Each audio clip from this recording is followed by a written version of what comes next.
Thank you so much for staying with us this morning.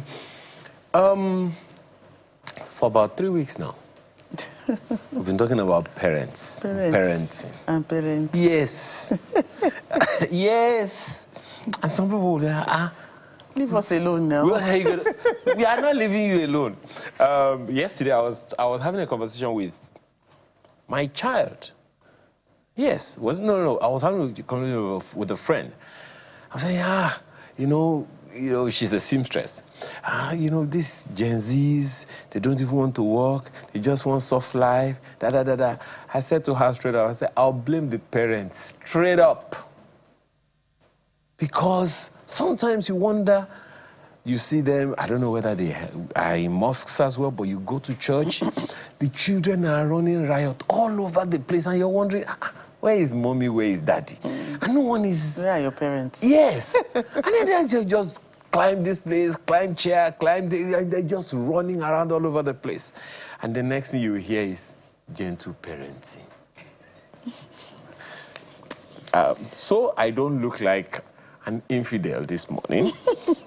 Let us ask an expert, because we hear that gentle parenting is an approach that emphasizes empathy, respect and understanding in raising children. Yes. Okay? And creating a nurturing environment. They say it's about, you heard her? They say it's about creating a safe and nurturing environment. You nurture. They talk about anyway,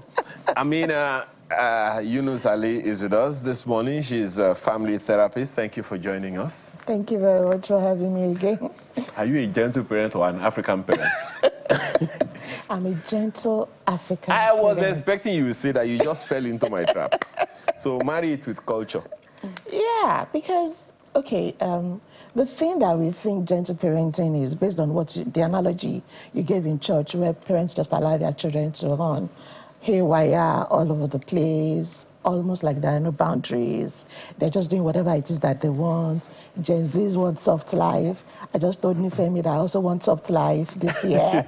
So we think that it is, that's what gentle parent is. But it's what she said, creating an environment that helps you nurture an individual, not a child, an individual. Because these children will grow up to be adults.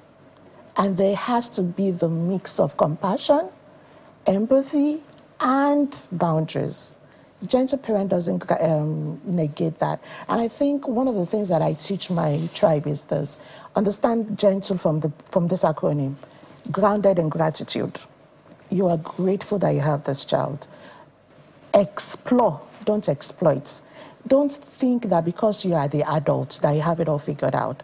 Ensure that you get to know who this child is, and so that you can lean into their strengths. Navigate, don't negate. What we, quote-unquote, African parents were used to is having our problems be our fault.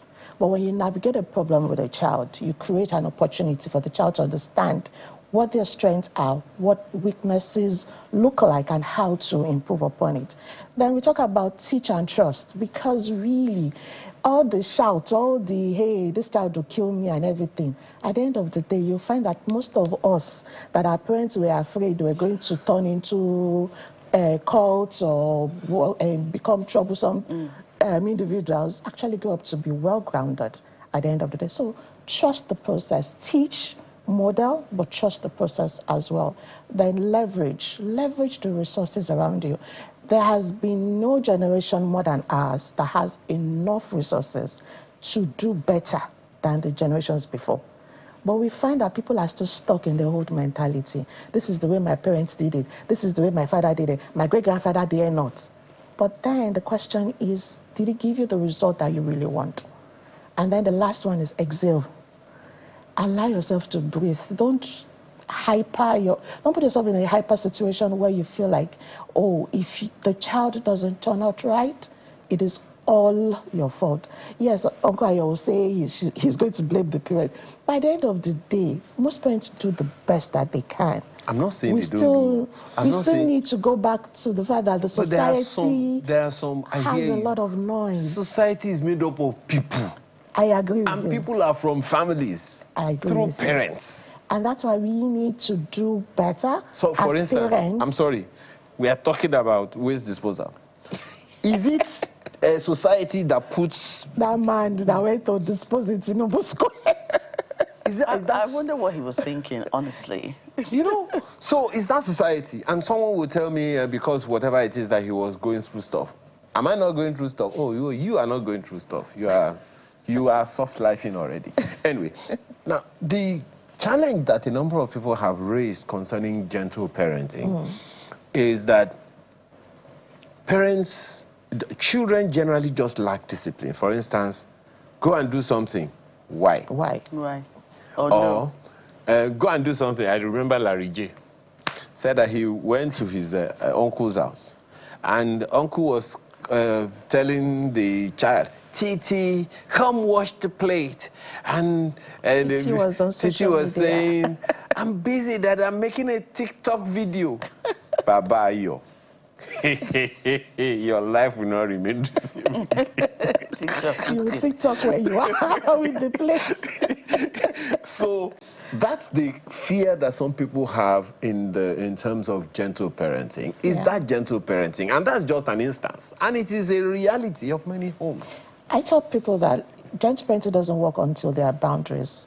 Because the lack of boundaries leads to indulgence. Yeah. It's what makes children feel like, oh, well, this is my life, I can do with it whatever I want. But when there are boundaries, you understand responsibility. You understand what roles you are playing. You also understand and affirm that this life is not just yours to live anyhow. It is a gift, and with every gift, there's a responsibility to give others of your strength, right? But you see, it also comes back to the parents themselves in understanding that you cannot give what you don't have. You cannot become a gentle parent in one day just because you read or you listened to me, you read a book or you watched a movie or something. You also have to ask yourself, what is the purpose of me becoming a gentle parent? What kind of children, no, scratch that. What kind of adults do I want my children to become? Because the reason a lot of children are running over their parents is not because the parents don't know that if I give you one very good being resetting slap, you won't sit up. It is also they are afraid of losing their children to the society. They are afraid of losing their children to the noise out there. So there's the struggle of, oh, if I don't connect, I'll lose this child. But if I connect too much, this child will be indulgent. No. The conversation has to, look, first and foremost, I'm your parent. I love the way Michelle Obama always says it when she was in the White House. She says, I always let the girls know I'm their parent first and foremost. Friendship will come later. And from being a parent is that I would love you unconditionally. But that does not mean that I want to raise you intentionally. I can love you unconditionally, but I would raise you intentionally. Raising you intentionally is knowing that, okay, I know you don't like washing plates, but washing plates is a skill that you have to learn because there is nobody who is a slave to anybody in this house. You don't like waking up early, but waking up early is a skill set of time management, and you have to learn it. And that is what it means that we would do this. We would teach them, we would mold them, we would raise them, but we would also first mold ourselves in the way we want the children to become. I know Joke has a stack of questions, but my own is this. So a parent, you know, a child is, okay, an aspiring adult, because you don't want to use child now. Yes. Okay, is going in a particular direction. We've also heard that they tend to want to test how much indiscipline their parent can take from them. Just start to throw tantrums for no reason. And I like the brain reset slap that you talk about, and it doesn't have to be on the face, it can be on the bum, you know. So how about that? You are trying to tell a child, sit down there, and the child is saying no, you're just crying and all of those things until that reset happens. Why do we think that it is that reset that makes the child change the mind? What we've just taught the child that violence is the way to go. in that scenario. And if the child doesn't, so if the child is throwing tantrums, can I sit with the child in that emotion? Can I find an opportunity to say, okay, I know you're angry. Let's sit with the anger. Shout below. I mean, haven't you been in a situation where even your day went so bad and you're looking for an opportunity to scream into the pillow? For children, as much as everybody is born with emotions, no one is born with emotional regulation. But children learn emotional regulation from the way parents are. So if my response to a child throwing tantrum is to brain reset with a slap, that means I'm teaching the child that when they grow up, it's okay when the next time when you feel like things are not going your way, punch the wall or punch your boss. That's brain resetting too. Well, yeah. It's also financially resetting. But what's the balance, really? We're talking about gentle parenting, but of course there's the other side. Which one works out the best, really? You know, because every parent, even though you want to have your child be nurtured in a nice environment to grow and to do this, there's also that place of setting boundaries. If I say no, it's a no. Yeah. Or maybe this is the reason why you can't have it, or you just say no. I'm saying no just because I can. You know, that's not gentle parenting. That's hard. You know, that's African parenting. That's African parenting. They don't explain. So what's really the balance? Which one do you consider works best? I know you also said that it depends on the individual child. You look at the child and you see what works best for the child, but really there should be a little bit of gentle parenting and a little bit of hard parenting, because otherwise... And I keep saying that gentle parenting does not negate firm boundaries. Yeah. I can say no, I mean no. And I can tell you that the reason I'm saying no is this. Now, in African, or let me not say African, in traditional parenting, we are not allowed to question. We are not allowed to ask why. And if you dare ask why, you would understand why with that raised eyebrow your parents will give you, like, really? You're asking why? You understand? But in gentle parenting, you allow room for conversations. You allow room for connection. It is that connection that sustains the relationship. So when you're saying no, the child they may slam the door, knock their head, you don't even understand, this, and that. But then they'll come back and say, oh, Mom, thank you for saying no. If I had gone to that party, this and this happened, and I would have gotten into trouble. And then you can have more conversations about that. But if the answer is no, I said no because I dare say no, I'm the mom, I'm the adult, and you are the child, then you're not giving room for them to even express themselves and for you to know the kind of child. And this is why children lie. This is why they betray what we believe is our trust. But we didn't even have that trust in the first place because we didn't engage. We did not have that opportunity to say, tell me why you want to go to the party, or tell me why you believe that this is the best toy for you. After all the numerous toys that you have, give me a reason so that I can know what you want and why you want it. And you're actually raising a child who thinks, not just because, oh, it's a fashion trend or it's the new fad in town, but the child is able to say, well, I want this because it may not make sense to you, but they have thought about it, about the why, before coming to you.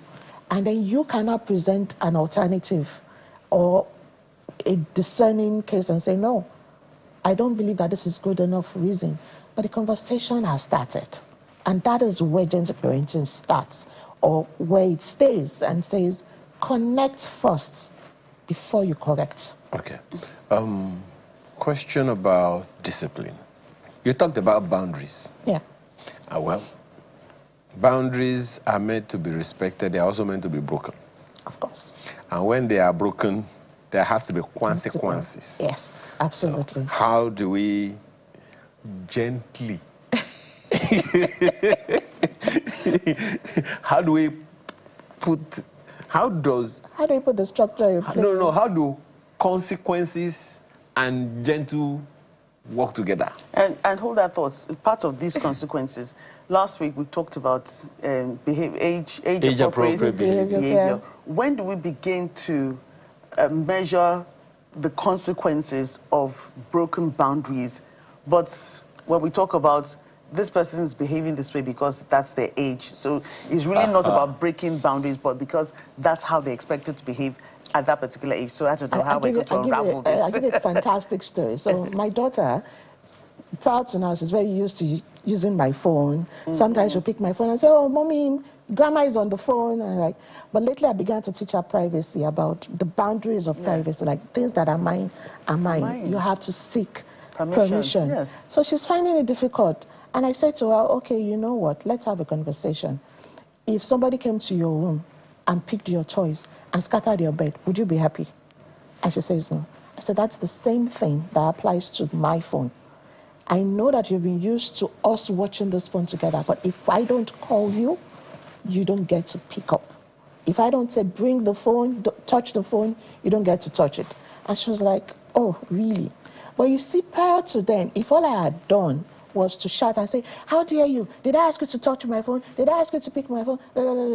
What I've done is to raise up a wall, not a boundary. Because I didn't have a conversation with her then.